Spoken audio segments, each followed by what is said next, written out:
Today we're going to discuss who this man is, why is he signing a sheet of dollar bills, and in fact they are gold-backed dollar bills, treasury notes, non-Federal Reserve.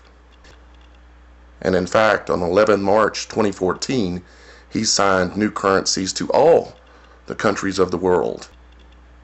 Non-Federal Reserve, private bank, treasury notes for the U.S. And we'll discuss how it ties into this document that you see before you. This document is the Green-Hilton Memorial Agreement, the agreement that was signed by John F. Kennedy that got him killed in the 60s. It was signed by John F. Kennedy, as you can see there, a gentleman by the name of Sukarno, which is the father of the gentleman that you just seen in that photo signing the cash, and also by William Walker, of Union Bank of Switzerland. This is the document that actually got John F. Kennedy killed and Sukarno removed from power.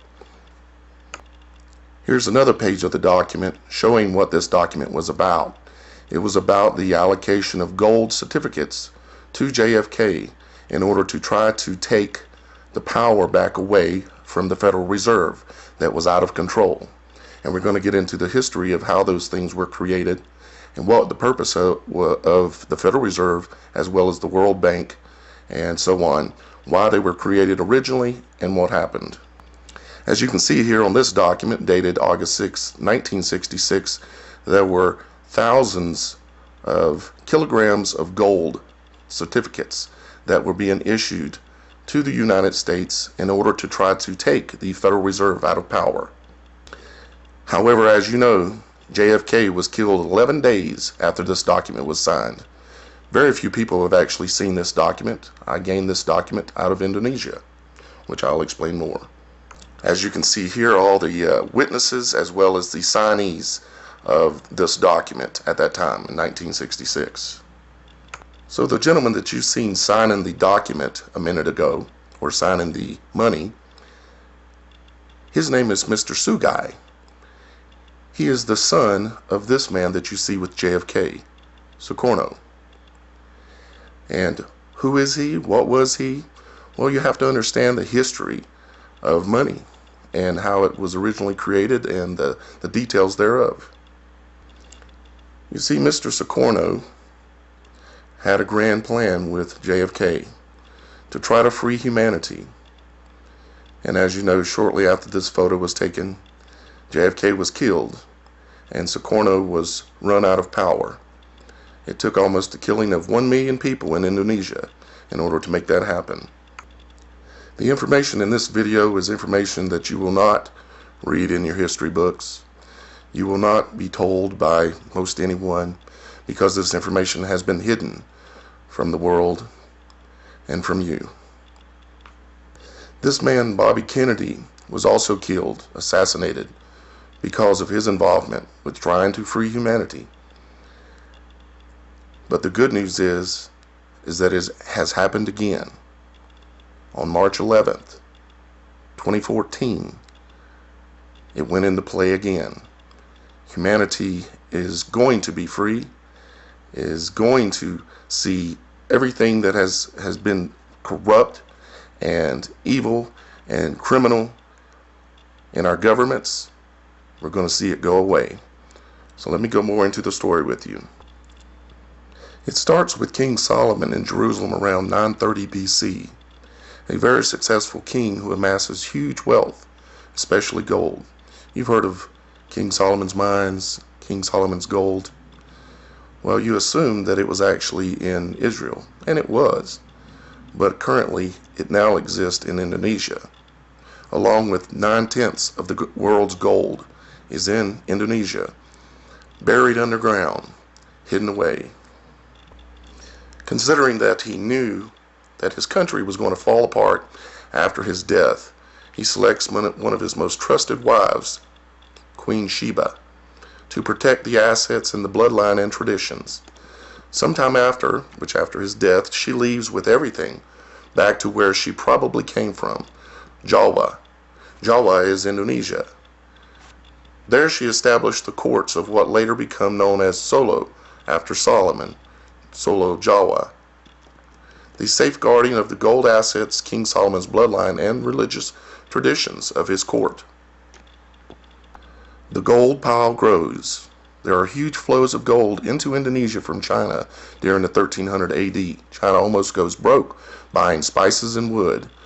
From Europe in the 1400 to 1600 AD, most of the gold taken from South America ends up in Indonesia for payment for spices, which are the most sought after goods in the world at that time. Now I'm going to jump ahead a few pages in the essence of time, but I will make this entire document available for you to study. I'm going to tell you and show you exactly how and who the gentleman signing the dollars was, and who Sukarno was, and how he became to be. It's called the Illuminati Breeding Program. Legends of a shadow power behind the scenes called the Illuminati has long flourished in the West. This may be how it started. 1200 to 1300 AD, Queen Royal Kaidul, or however you pronounce it, a beautiful illuminated being. She literally shines up a room and never grows old, marries the king of Solo. She promises to always protect the kingdom and return when needed. Her descendants takes the name of Chakra Ningrat, the Illuminated. 1300 to 1700 AD, royals marry royals and none other. The Jawa bloodline was important, and Chinese, European, and Middle Eastern royals all intermarry. In 1700, all major wars are basically between close or distant royal family members. They are all related one way or another. They fight over land and wealth. With the advancing technology, war gets more and more destructive, and in an enlightened moment, some agree to try to systematically do something about it. So as you can see, there are 64 families, Asian, European, Middle Eastern, and Chinese. They all start to interbreed to try to do something systematically about it. The many wars in Europe was a very good reason to stop family interfighting, and around 1750, 128 of those world's most important royals agreed to a breeding plan.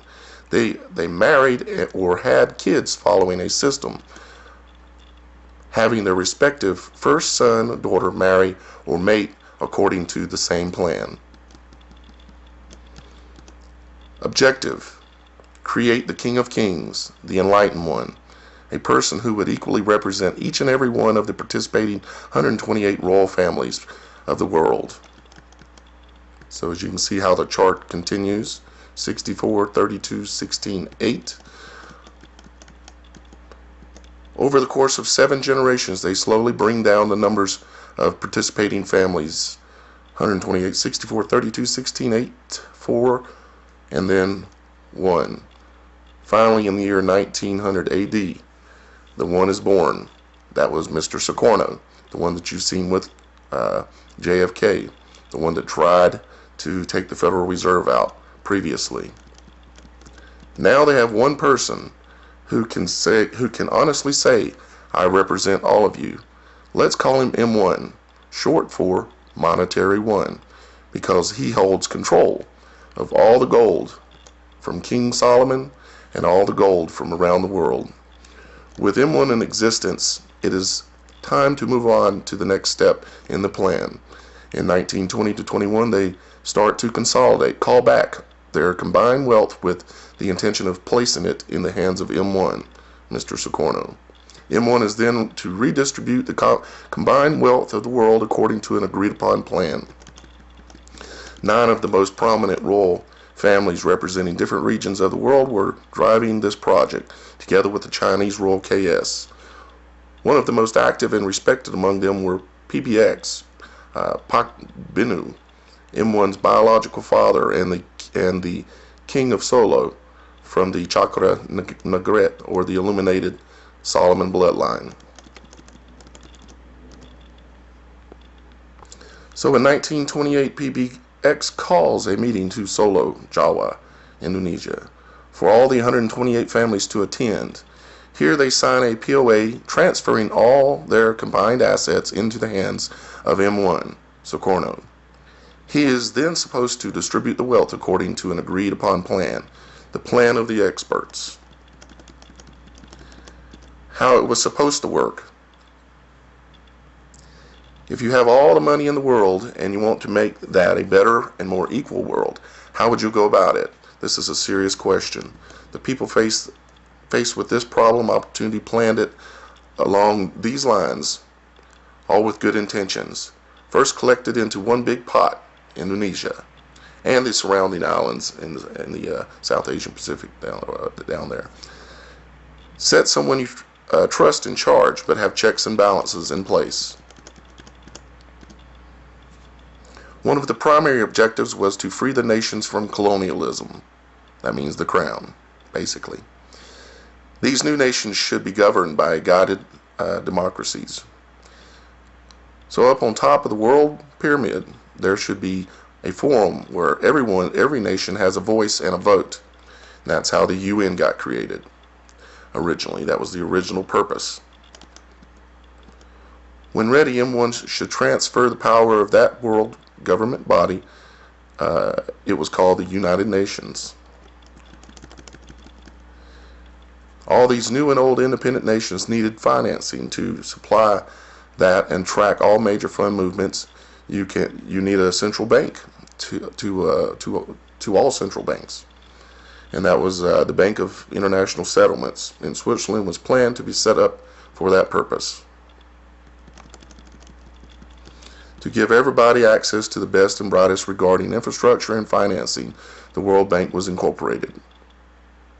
The World Bank's job is to employ the best in their fields, who then plan projects and infrastructure solutions around the world. They will also finance projects that can meet normal commercial bank requirements. They also approve cash utilizations from the Fed and other banks. Your project needs a World Bank approval to get financed. To feed the private side of the world finance with cash, you need an outlet. The Fed were taken into this role. The Federal Reserve is what we're talking about, guys. It was to be the cash cow of the world on the private side of banking. They were to supply all prime banks with funding, the top 25 around the world, not just America, but all others. Here is where it started to all go wrong. The Fed became a political tool to push power agendas. Its owners eventually hijacked the whole system. So you see, Sukarno and Kennedy recognized this in the 60s, and they wanted to stop it because the Federal Reserve had started printing money without having gold-backed certificates, monetative easing, and they wanted to stop it, and they attempted it in the 60s. And of course, we know the result of what happened to Kennedy. What happened to Sukarno was that in Indonesia, the CIA decided they wanted to, of course, take him out of power as well. So they put together a coup, you might say, and they killed approximately somewhere between 500,000 and 1 million Indonesians in the 60s, 65, 66, right in that range. And they blamed it using propaganda on Sukarno. And Sukarno was then put on house arrest for the rest of his life. And Kennedy was murdered.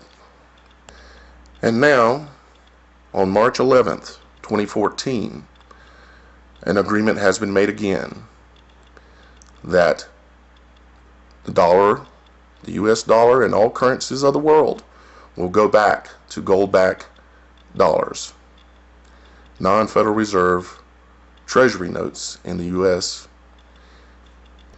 Not only that, all Federal Reserve debt is going to be wiped out.